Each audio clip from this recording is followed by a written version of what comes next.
Due to a multitude of things, Johnny Manziel's NFL career ultimately ended up in a failure. But what if we added him to the current 2023 Browns team in today's NFL? And I think it's obvious, taking a look at the talent he had back then versus now, today's roster is much more loaded than it was back then. Guys like Amari Cooper, Nick Chubb, Kareem Hunt, and Njoku, he's loaded. The goal for the day is to completely rewrite history. Give Johnny Manziel the career he deserves, the one we all wanted for him. Play through his entire first season, and then we're going to simulate the next 10 seasons to see where Johnny Manziel's career ultimately ends up. Johnny Manziel and the Browns will get their season kicked off week 1 against the Carolina Panthers. First play on offense, pin back into their own end zone. He's going to take off, pull off a nasty spin move, and pick up the first down.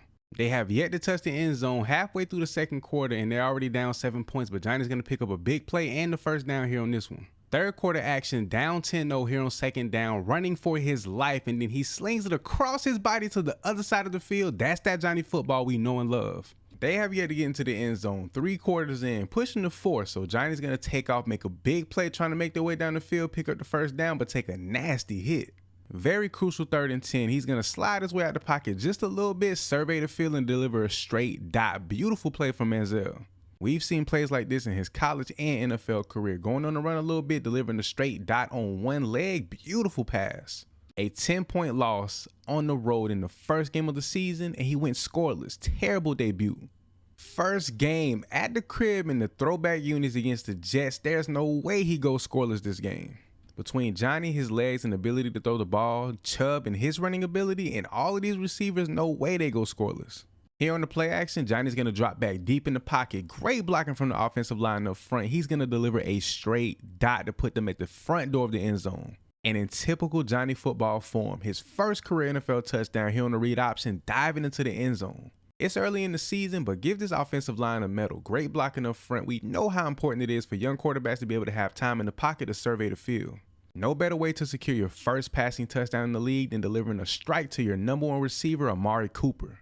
And that's all it took was for him to break the ice using his legs and get his first touchdown. Now he's doing it through the air and on the ground. Pretty soon they'll be dominating every other team they play. The Jets may have the lead going into the 4th, but Johnny ain't worried at all. He's delivering nothing but dots, even to the sideline. I don't even know how this stayed in bounds. The 4th quarter, where boys become men, and Amari Cooper is a full-grown man running a beautiful route and a beautiful dot from that man wearing that #2 jersey. They need a touchdown. Bad. Clock is running. Great protection up front, so you know what he's going to do. Deliver a absolute dot to DPJ for a touchdown. Tie game. Johnny and that offense stepped up in the biggest moments, but it wasn't enough. The defense couldn't stop Zach Wilson out of all quarterbacks in this league. Wow, man. Damn. 2 losses back to back. Can't make it 3. Johnny and the boys, they got to step up and perform. They have to bounce back. 2nd and 8 for the Browns. Johnny gonna take off to his right, roll out, and he could have very much well took off with this one, but delivering a dot on the run, we'll take that. You know the name, Amari Cooper, but for Johnny to hang tight in the pocket, get hit by one of the more physical players in the league, and still deliver this dot, they're a match-made duo in heaven. Been waiting for him to use his legs this entire first half. Now trying to make a push towards the end zone before halftime, he's gonna pick up the first down and a little bit more. And after one of the most uneventful 3rd quarters I've ever seen, they find themselves down 10 in the 4th trying to dig their way out of this hole. Making plays with his arm, his leg, it doesn't matter. They just can't get it done. This Pittsburgh defense just has this offense's number. Johnny's playing pretty well. He's putting up numbers, putting up points for the most part, but they just aren't consistent. Once they get that steady stride and flow, I feel like they'll be fine, but 3 straight L's for the Browns. Can Johnny lead the Browns to their first win of the season on the road against the Falcons? We're going to see. Already down 7 here early in the first quarter. Manziel's going to drop back deep in the pocket. Great protection, deliver a absolute bomb up the field, and Amari Cooper going to try to make something happen after the catch. 2nd and 10 down here on the 20-yard line. I don't know how or why he dropped this far back in the pocket, but he's going to deliver a dot to Jakeem Grant for a touchdown to tie the game. Down 5 to kick off the 3rd quarter. Surveying the field. Great protection up front and delivers a straight-up dot off of 1 foot. Red zone action, big 3rd and 6, dropping back deep in the pocket, extreme patience, and is going to deliver a dot to take the lead. I'm starting to notice when Johnny takes snaps from the gun, he has a lot more time to get the ball out. And when he has that much time, that arm he wasn't really known for shines bright. By the end of the 4th quarter, the game will be tied, and a late pass to a wide open receiver would send the Browns home with their 4th consecutive L. They're playing terrible. I will say that. I won't sit here and sugarcoat it, but I believe Johnny has the talent to take this team to the next level. Too much talent on this roster in general for them not to succeed. I'm looking forward to this game against the Chargers. Kicking this one off in the gun, he's going to drop back further into the pocket, deliver a dot in traffic, but nonetheless, he completes the pass. Taking the snap from the gun, first quarter's coming to an end, 1st and 10, and he's going to deliver a strike to the end zone, picking up their first touchdown of the game to take the lead.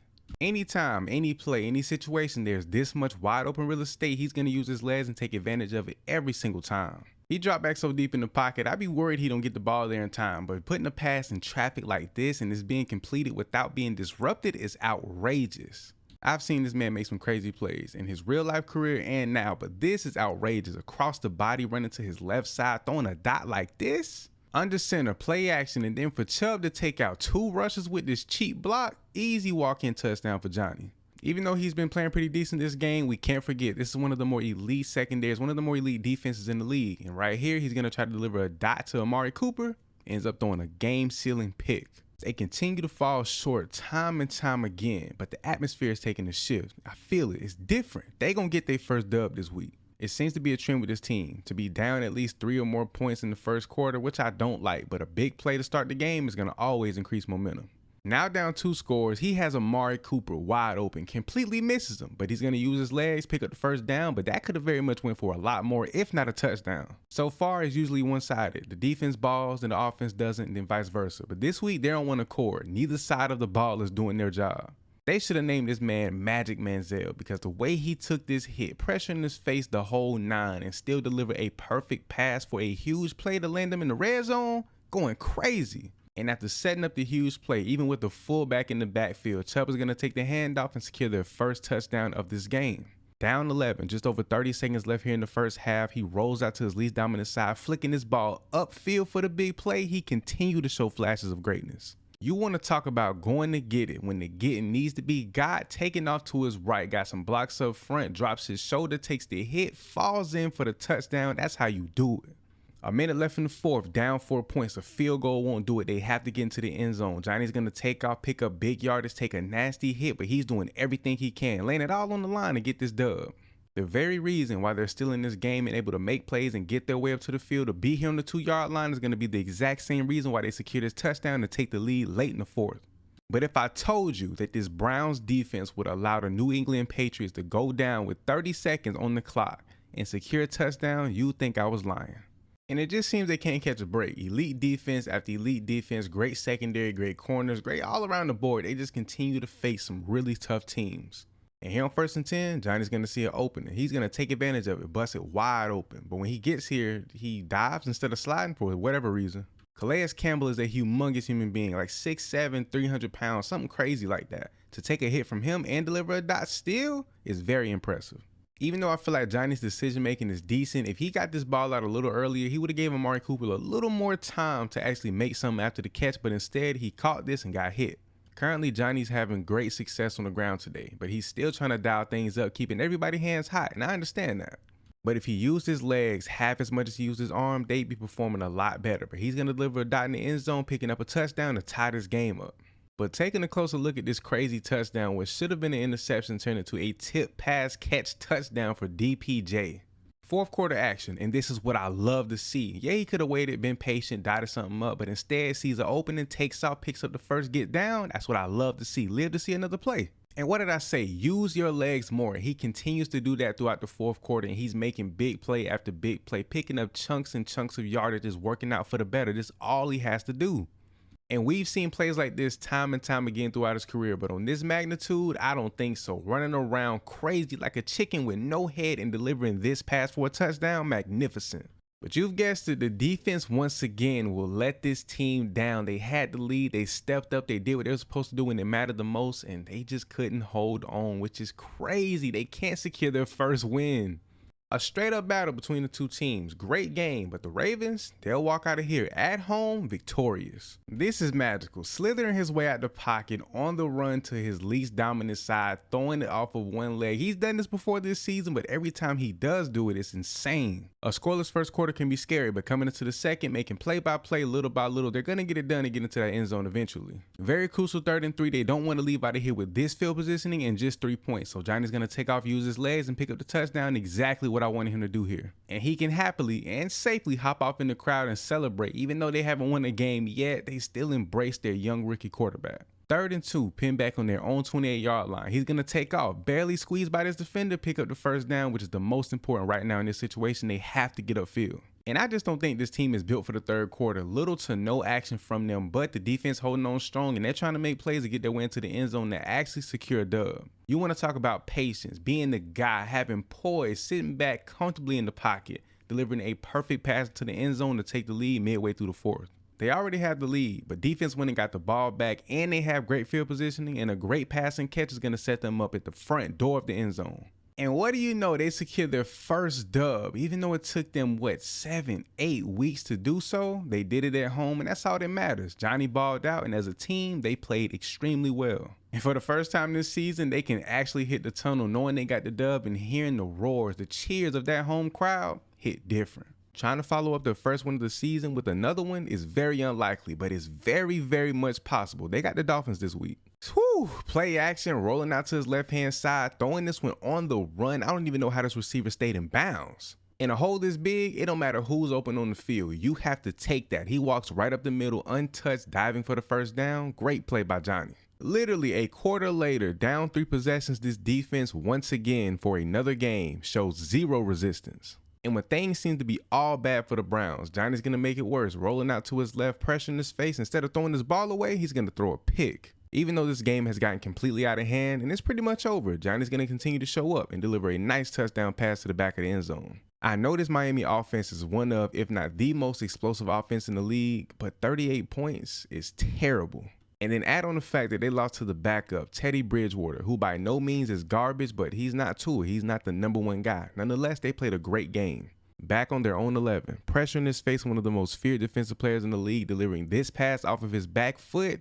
That's how you make a big play. If you ask me, Njoku's one of the most underrated tight ends in the league. He sold this route so perfectly to the outside and getting back upfield, making this beautiful catch. And at some point in this offense, and more specifically, Johnny's going to come to a breakthrough. Being able to balance out the passing game and his running ability is going to actually lead them to where they want to be. 1st and 10, already in the gun, dropping back damn near to the logo. Johnny's going to deliver a pass to put them right at the front door of the end zone. And just as easy as Johnny Football could take this one in himself, he's going to hand this one off to one of his premier backs in Kareem Hunt to pick up the touchdown. Down 4, 2.5 minutes left in the third. I don't know how, but Amari Cooper comes down with this ball, even though Johnny put this one slap dead in the coverage. And one of the more underrated parts of his game is being able to be poised in the pocket, have that patience and deliver dots on the money with pure accuracy. A 3-point lead here in the fourth quarter, holds on to this ball just before it's too late, and Kareem Hunt does the rest and picks up the first down.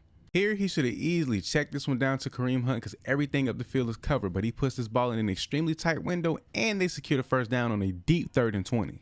The Bills defense is hell-bent on preventing the pass, but somehow, some way, Johnny and his receivers connect once again, making play after play when it matters the most. I'm starting to think this team is cursed. Late in the fourth quarter when they have a lead or whatever the case may be, this defense just cannot hold up. And once again, they fail and lose another game because of that. Back at the crib against the Bucks, kicking this one off with a great completion to put them at just about midfield. 1st and 10, and his number one receiver, Amari Cooper, is going to do a great job making this catch and holding on to the ball even through contact. And after throwing dots leading up to this point up the field, it's pretty much a gimme to take off with this one, putting them right around the 13-yard line. Being able to stand here tall with pressure from one of the better defensive fronts in the league and still deliver dots, we've seen it before, but he continues to do it against even better competition. If he didn't have elite speed, this play would have been dead for a loss, but instead he gets around the edge, beats every defender, and makes his way into the end zone, and they take the lead here in the second quarter. One of, if not his best run of the season thus far, taking off when they're in obvious pass coverage, picking up 25 on this play. There's so much real estate to take off and run, but instead, Johnny's going to take the harder way out. He's going to throw the ball and dot something up every time. Even when there's nothing there, he could take off and use his legs, but he wants to put that thing in the air. Another week, another great team, another loss for the Browns. Johnny Manziel is playing decent, but as a whole, they just can't overcome themselves. It's safe to say that this season, there's no hope for it whatsoever, but against the worst team in the league, they have to pull through and get a dub. 1st and 10, the way Jakeem Grant ran his route and sat right there in the middle where no one was at, wide open, was beautiful. Another 1st and 10 situation, but one thing I've taken notice to is for the first time in a very long time, they actually hold the lead here early in the first quarter. One of the goals of this season was to rewrite Johnny as a player, turn him into more of a pocket passer, more of a traditional quarterback, but his athleticism obviously just reigns king. And another thing we should have done more of is hand the ball off to Chubb, taking this one from the 15 all the way into the end zone, a big boy touchdown to give them a 14-point lead. Pretty amazing that they have a 2-score lead just before the second half, but now delivering this dot to DPJ to put them back in the red zone. Okay, let's go. And like I said, trying to make him more of a traditional pocket passer and having a #1 like Amari Cooper would definitely help, but they haven't been connecting as much as they should, but they do connect here for a touchdown. Hands down, as a team, the most complete game they've played the entire season. What's even more shocking, they did it on the road. It's not against one of the better teams in the league, but nonetheless, a great game. It was a toss-up before this game. Who was the worst team in the league? The Texans or the Browns? But I think they made it clear they are bad, one of the worst teams in the league, but they aren't the worst. They're going to leave that to the Texans. Throughout 13 games, Johnny Manziel and the Browns only secured 2 wins, and with 4 more left, I think it's safe to say there's no hope for this season at all. And obviously, there's not a chance in hell the Browns are going to see the playoffs, so therefore, we're going to simulate the rest of their regular season to see how things turn out for Johnny Manziel and the Browns and the rest of the NFL. The Panthers winning the Super Bowl over the Bills is probably the most unexpected ending to a season I could have imagined. Patrick Mahomes wins the MVP, so on and so forth. A pretty random, sporadic season. Starting this year in the mid-70s, Johnny's going to finish his rookie season as a 83 overall, as the 12th ranked quarterback in the entire NFL. And to my surprise, being the captain of a 2-15 Browns team, Johnny's going to finish second behind Breece Hall in the race for Offensive Rookie of the Year. And taking a look at the final stats of the season, not the worst, but definitely not the best. And to throw more picks and touchdowns, that's an obvious sign of a terrible rookie season. After simulating the back end of Johnny Manziel's rookie season, we're going to sim the next 10 years to see where Johnny Manziel's career as a Brown ends up in the year 2033. It's the year 2032. Johnny is a free agent. He didn't even make it the full 10-year stint, and no other team has picked him up because he's not wearing a team jersey currently. Taking a look at the stats for his first 6 years after that rookie season, he actually turned up the heat and started to ball out. As you can see in years 26 and 27, under 10 picks. Not sure why they didn't resign him his 10th year. He balled out, 4,000 plus passing yards in those last 3 seasons, over 30 touchdowns. He went crazy. What happened? Not sure how he dropped to a 79 overall from an 83 that he was in his rookie season, but nonetheless, Johnny Manziel's career has come to an end. He played very well, put up great numbers, and it turned out better than what it did in real life for obvious reasons.